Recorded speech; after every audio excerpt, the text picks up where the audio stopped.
Plainaprod presents the Attic Monologues, Episode 34, Home.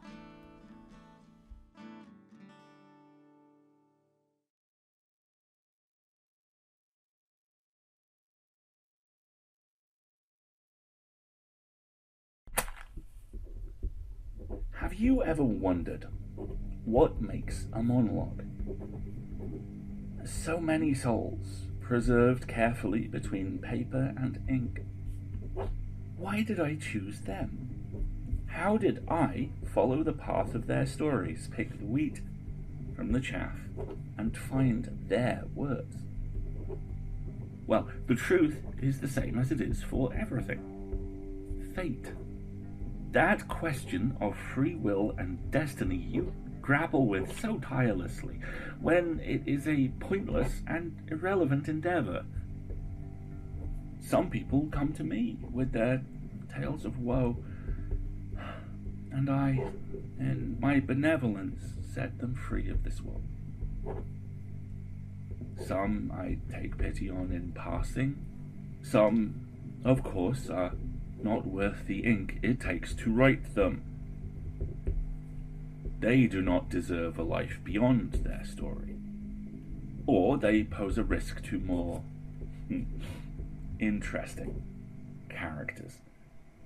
In those cases, I am removing an obstacle, clearing the way for a more freely flowing narrative. Some I have snatched from the jaws of others, simply to see if I could. We are all in the business of souls here, after all. I wanted to see who was stronger, whose claim would win. As you have seen, the pen will always win. Over the sword, the forest, the wave.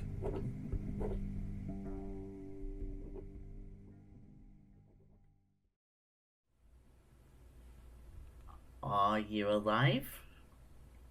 No. Good to know.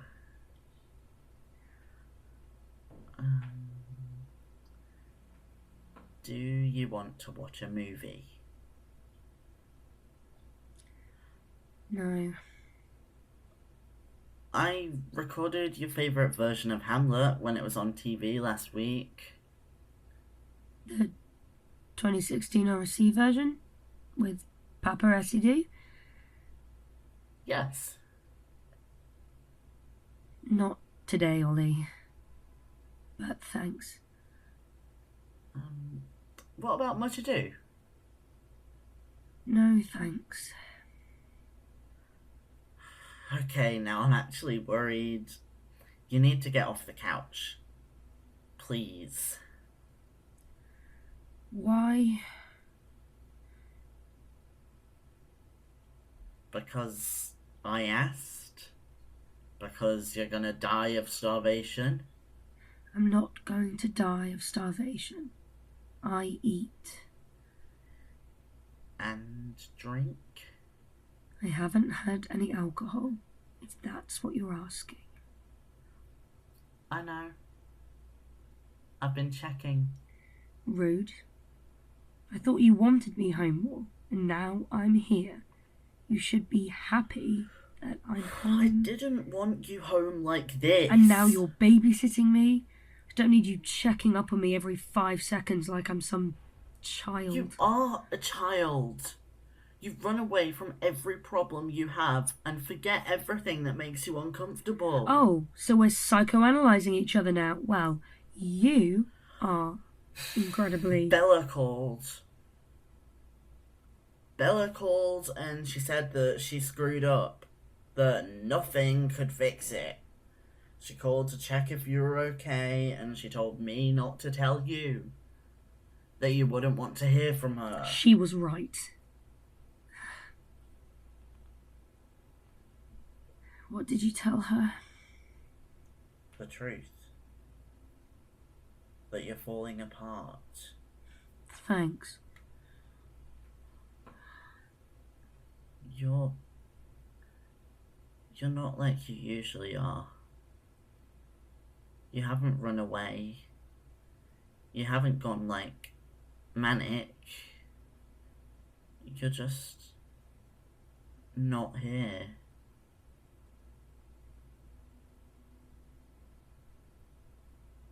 This isn't really something I can run away from.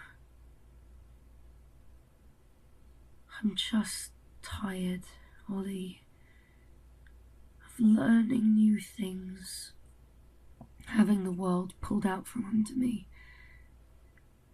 I don't have the energy for mania or anger or spiraling or anything like that. I just want to rest. I just want to be on this couch and not move and not have to think at all. Can I do that for a little bit longer? Please?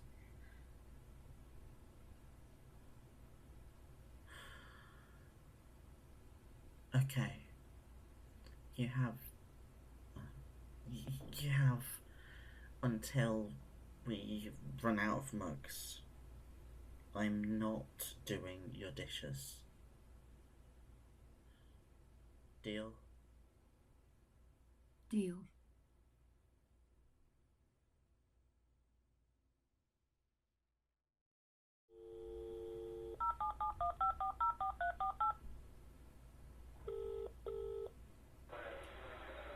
Ryland Cafe. This is Ambrose speaking. Hi, Ambrose. It's me. Nix. How are you? Well, you're no longer the biggest liar I know, so cheers to you for that. Really moving up in the world. I'm sorry, that was... You're not wrong. I'm sorry for what it's worth. I wish this could have happened a different way. I don't blame you. Mostly. So she told you about everything? Yes. You knew the whole time? She asked me not to tell you. She wanted time to figure out how to do it herself. Well, she failed at that one. Kind of spectacularly, I should say. The author took things into his own hands. Gotta love that lack of free will, huh? I actually meant... that guy you spoke to at the cafe. It's Griff. He was kind of chill. He's the author.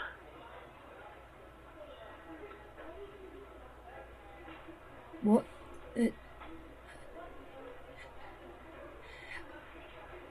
How do you know? What? He introduced himself after you left. I'll call you back.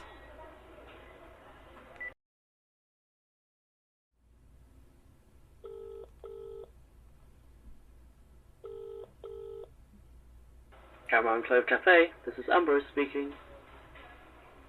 It's Nix. Hi. Are you okay? Let's not ask stupid questions. I can do that. Thanks. So, to what do I owe this call? Anything specific? I guess I just wanted someone to talk to who knows but isn't her. And you're my mentor, right? So I figured if there's anyone who has to listen to me, it'd be you. I suppose. If I asked you to tell me everything, would you do that? Even if it goes against what Bella would want? I know that's probably a horrible thing for me to ask, but I can't tell you everything. Oh. But I can tell you a lot more than I have been. Bella and I, she's not exactly speaking to anyone at the moment.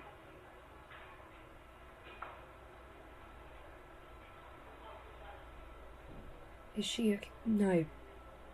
No. I don't care. It's not that easy. Well, it should be. I should be able to just shut the door, turn off the lights.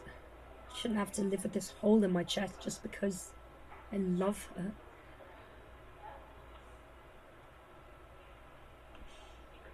We've had this conversation before. Yeah. And it hasn't gotten any better. I still don't think love should be like this. This time, I agree with you. So it's fine when magic destroys you, but as soon as it's a person, that's where you draw the line.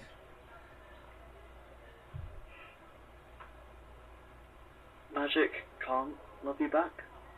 People are supposed to. Bella does love me.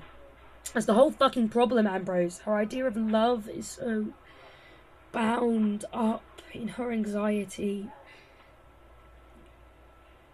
in her fear of everything under her bed and behind closed doors.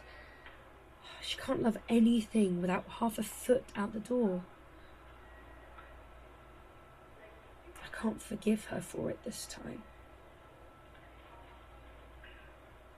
No one's asking you to. I want to, though. Isn't that stupid?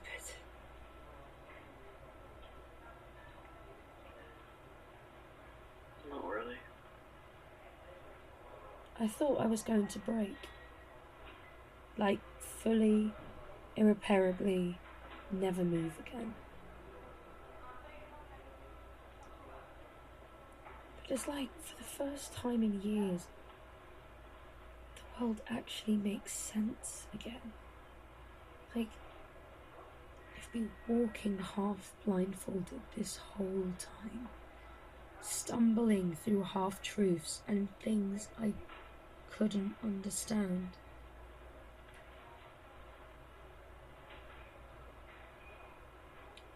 Ambrose, I feel so goddamn relieved. I sound insane, right? Maybe not. I know what that feels like. You do? Yes. It feels like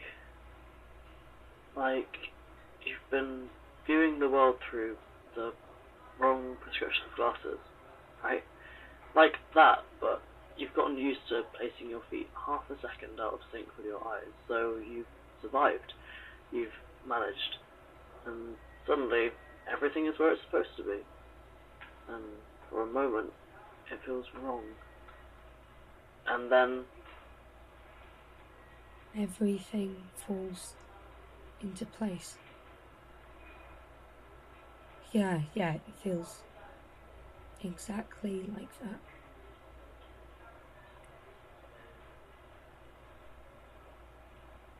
How do you learn to walk through the world again? one step at a time. You sound like a self-help book. Is it working? Maybe. Well then. Thanks, Ambrose. I'm gonna go. Think a bit, or something. I'll talk to you later. I'm always Dude, here. when do you sleep? Goodbye, Notes.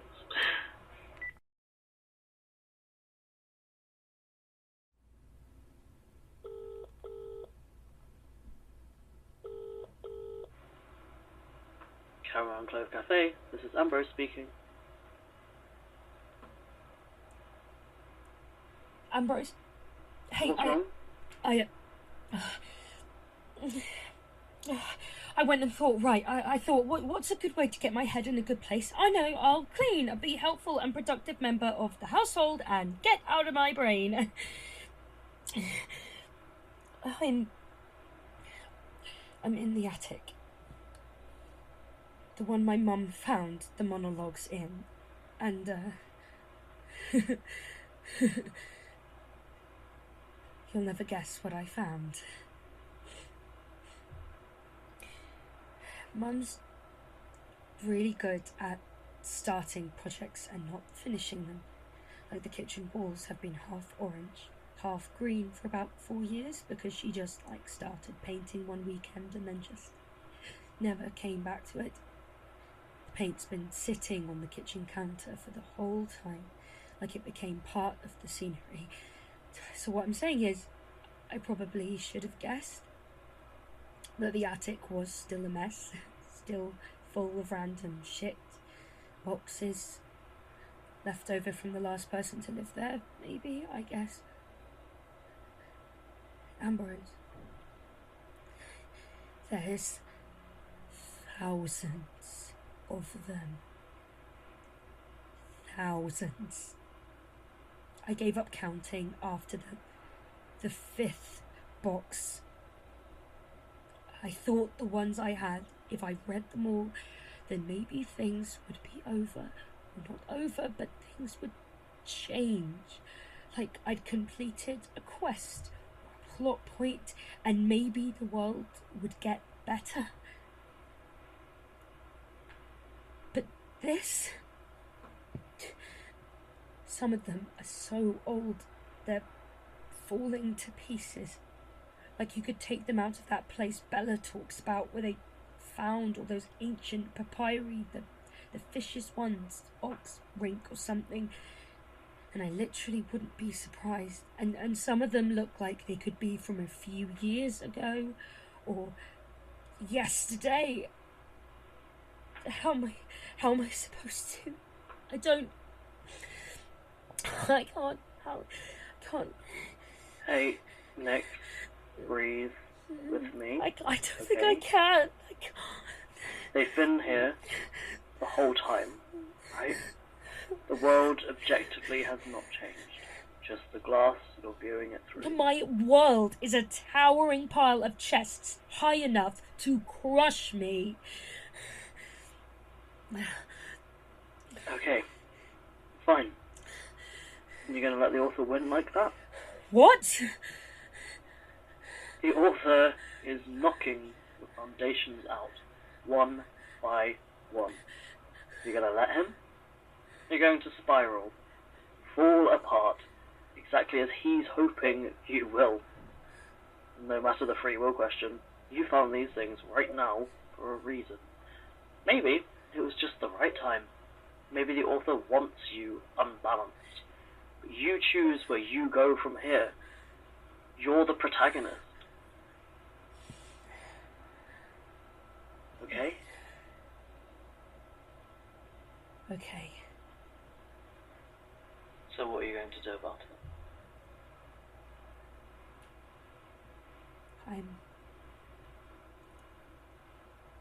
I'm going to read. Steadily. Sustainably. One step at a time. I'm going to figure out where this story is going. It sounds like a plan. Can I, if I read a monologue now, just to start, will you stay on the phone with me? Of course. Thanks. I really appreciate you, you know that. I'm just doing my job. You're not, though.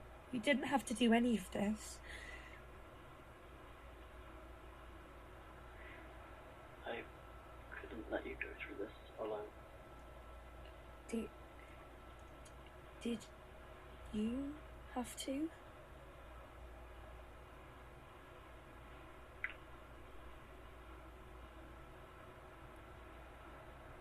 Yes.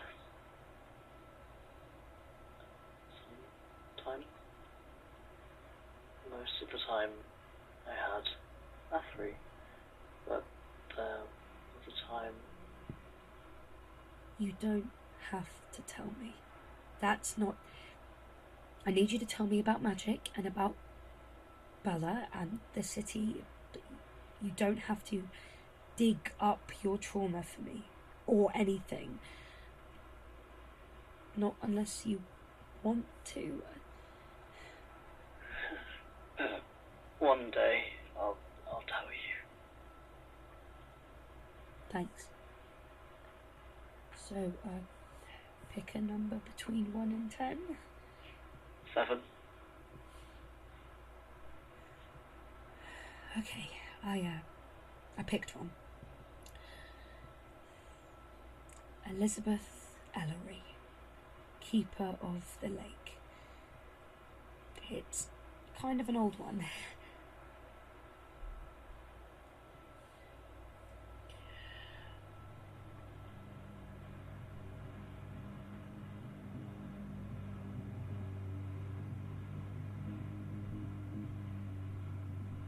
When the Lady of the Lake comes for me,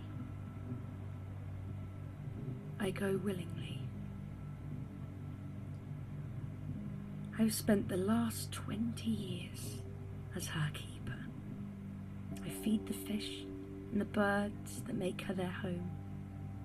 I tend the algae and the moss and the water lilies.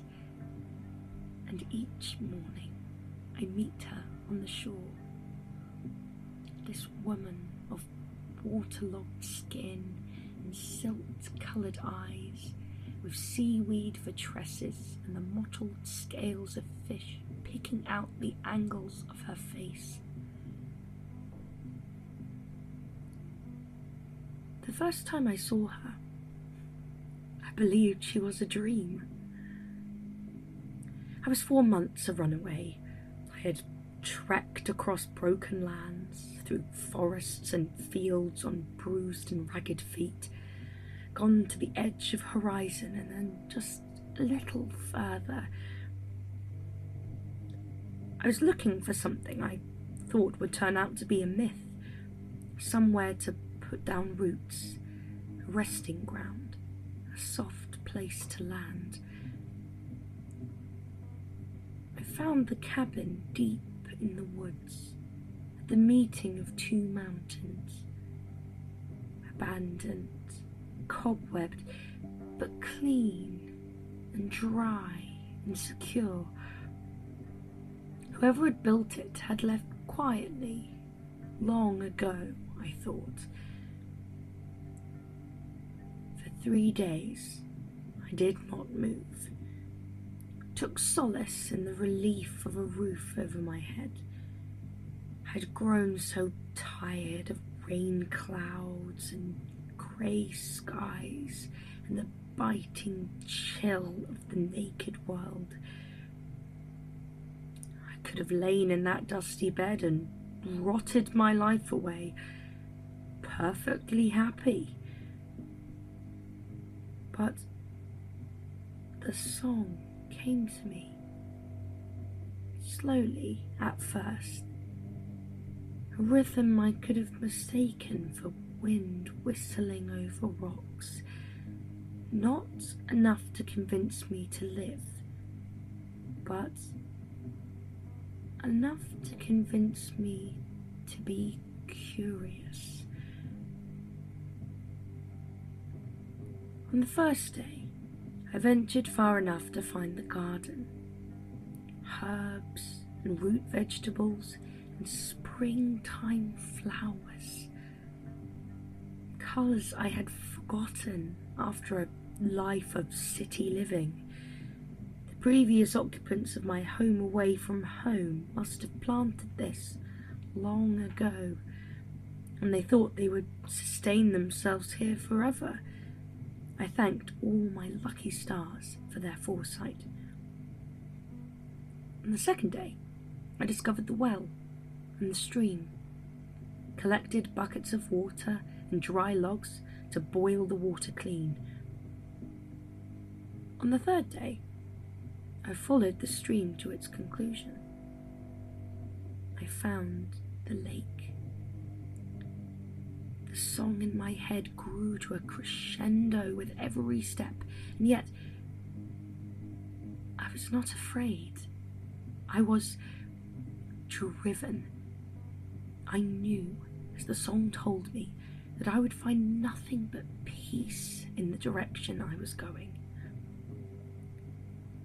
When I stepped into the clearing, the wind dropped. The song vanished. The world was entirely, blessedly, terrifyingly silent. Imagine your ideal of tranquility. Are you someone who thrives in chaos or quiet? Do you need sun or half fire or the steady relentlessness of the dark? Are you surrounded by people or animals, or do you require solitude? I had believed myself a creature of cities and smog, the steady roll of chattering crowds, the dark of candlelight, the rhythm of washboard and calluses. But stepping out onto the lakeside, I found my countenance transformed. A murmur in my heart I had never listened to went quiet. My body was a single note, strung with certainty. My feet led me to the water, then into the water, the chill seeping into my shoes. This did nothing to break its spell. If anything, I felt rooted to this body in a way I'd only dreamed of previously. The water was clear, like glass, reflecting a woman's visage. It took several moments for me to realise that it wasn't mine. No weathered lines and greying, heat-damaged hair. The woman in the water was alien, mottled, greying skin, hair floating in a halo around her, limbs draped in moss and gossamer. I knew at once what I saw, and it is not that I was afraid. I have seen all manner of magics in the streets of Trinovantum. It is only that, after months of fleeing that very thing, it was startling to be immediately confronted with it again. If I had not believed in fate before, I would have believed in it then. I reached a hand out, trembling, to rest above the water. The lady of the lake rose to meet me, waterlogged fingers interlinking with mine. I understood, in that single point of contact, her existence. The people who had once tended to her shores in exchange for protection, the way they had vanished one by one as she grew to love them, leaving her in silence. I was the first to grace her shores in years. She was so grateful to see me, and would I want to stay? I'll admit, at first I reacted badly. I fled the water as it burned my feet, left sodden footprints all the way back to the cabin in my haste to flee. I I had all my clothes packed, ready to run, but before I came to my senses, for what did I have to run to? Back to a city that tried to eat me alive? Or onwards, over every distant horizon, until I found something worth living for? Protection, the Lady of the Lake had said. I had seen in her memories the give and take of her magic, her love and her grief and her loneliness. I had recognized them. I put down my bags and returned to the lake. And I've never left. Seasons have come and gone. The occasional traveller, given haven and sent on their way, only the two of us, as constant companions. Nothing good lasts forever, but for others can be eluded into each other if you're careful, if you've given enough of yourself away and let the water in return. After 20 years, I knew my time had come. I could feel the creak in my bones growing louder. The days dragged or skipped in ways I found alarming. My heart was beginning to slow. I made my arrangements, cleaned the entire cabin, top to bottom, reseeded the garden for whoever came after me. Then I made my final journey to the lakeside. And this time, rather than rising to meet me, my Lady of the Lake brought me down into her embrace. For a moment, I was back in that first moment of peace. But I expected the lake to be colder, brighter. I expected to be enveloped in her waves and held closely in the silt and moss and stones. This does not feel like the lake, like her. It is too loud here, too dark. It is the echo of longing I thought I had settled, the aftertaste of fear and sorrow. This is not where I was supposed to end. This is not my world, or the give and take of my last 20 years. This is something else, laying claim to my soul. Let me go, please. If not for my sake, then for my Lady in the Lake. She is so lonely, and I am all that she has. I cannot imagine how long she has waited for me to come back to her. I just know that she needs me. Please.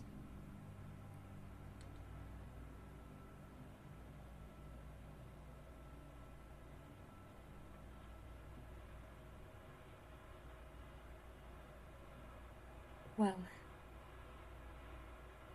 you're free now, I guess. I'm sorry it took so long to find you.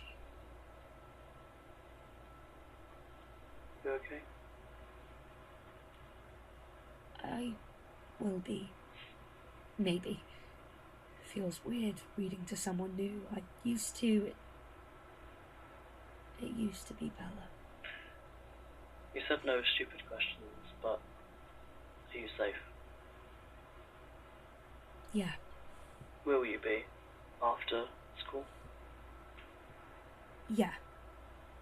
I've got my brother. I'll check in with him. He'll keep me on the level. We can make dinner or watch a movie or something. I'll be okay, Ambrose. I'm gonna go. It's still a lot. I still need to process, I guess. But, thank you. Anytime, Nix. Seriously. Stay safe. You too.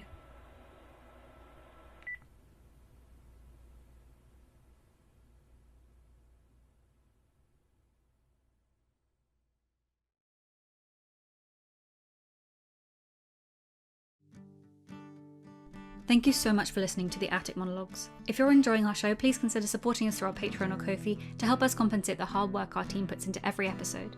You can find the links in the show notes below. Alternately, you can leave us a review, whisper to the wind, or tell enemies and love interests and friends alike to listen. This episode was written by Morgan Greensmith and produced by Morgan Greensmith, Clohessy, and Sorren Briarwood. It was directed and script edited by Clohessy. The sound design is by Jura Leopold, and the theme tune was composed by Wilkie Morrison. In this episode, you heard the voices of Alasdair Stuart as the author, Atlas Morgan as Nix Ryland, Alex Abrahams as Ollie Ryland, Joseph Leyland as Ambrose Trelaw. The logo was designed by Sorren Briarwood. The social media is also run by Sorren Briarwood. You can find us on Twitter at Attic Monologues and on Instagram, Tumblr, Facebook, and TikTok at The Attic Monologues. For more information on our show, our crew, our policies, and other shows made by our people, visit our website www.plainaprod.com. Episode 35's title is Notas Scriptor Tveir. See you then!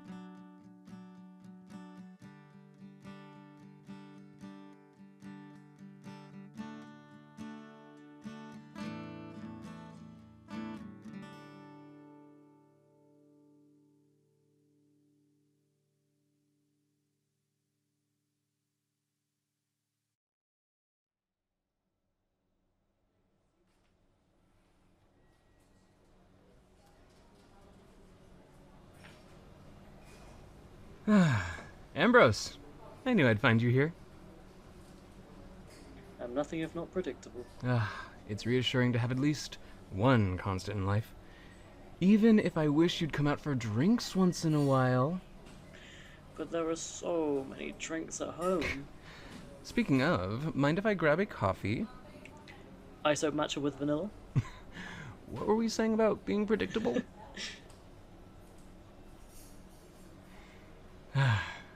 So, how's Athri? I haven't seen them in a while. On a retrieval mission. Someone's been stealing books from the library, apparently. So, they'll be back when the culprit is caught. I sent them off with enough muffins to last at least a couple of days. Ooh, dramatic. I'm imagining them in all black, hunting down thieves. That's the gist of it. And how's the narrative and such? It's a lot right now, I'll be honest. Things have taken a turn for the worse, of course. When do they not? Right. I would offer to help, but... But I wouldn't ask that of you. I don't want you to. Thank you. Don't mention it, please. You can tell me about something, though, while I make your drink. Anything to distract me from my doom or whatever may come. Well, as it so happens, I just had the most interesting item fall across my desk. You'll never guess what it was, so I'll tell you. A skeleton key. Not just your old run-of-the-mill fancy iron thing, either. This one's made of bone, for starters. I'm not sure exactly what it does yet, but I'm assuming it's some sort of, well, of course, doorway opener, but it'll really depend on what we can decode from the inscriptions on it. If you look really closely, there's an ancient text written along the shaft of the key, and it seems to be some kind of language. I can only make out a part of it, so I'm looking into some experts in the language to see how they can really break it down and get to more specifics. But the part that I am able to decode is something along the lines of either entry or passage, which of course is really kind of obvious for a key, but so that's why I'm looking for some expert to really get more in depth. And I'm really excited. Today's episode features the trailer for Soul Operator, a horror podcast based on the one-player TTRPG Welcome to the Habitrails. With creeping existential dread, exploration of narrative and narrative roles, and awkward queer pining, we know fans of the Attic Monologues will love this show. So without further ado, Soul Operator. Hello everyone, this is Tatiana Gefter, creator of Soul Operator. Solo TTRPGs meet horror audio drama as we follow Tessa Whitlock in her exploration of the world of Welcome to the Habitrails, a game by A. Leyland. If this sounds like something you would enjoy, stick around for this teaser trailer. Hello. My name's Tessa. Tessa Whitlock. I don't know where I am. I don't remember anything. There are a lot of us here. There are kids here. There's something wrong here. If you're hearing this, please help us. If you get this tape. God, is this even recording? Damn it. Out now, everywhere you can listen to podcasts.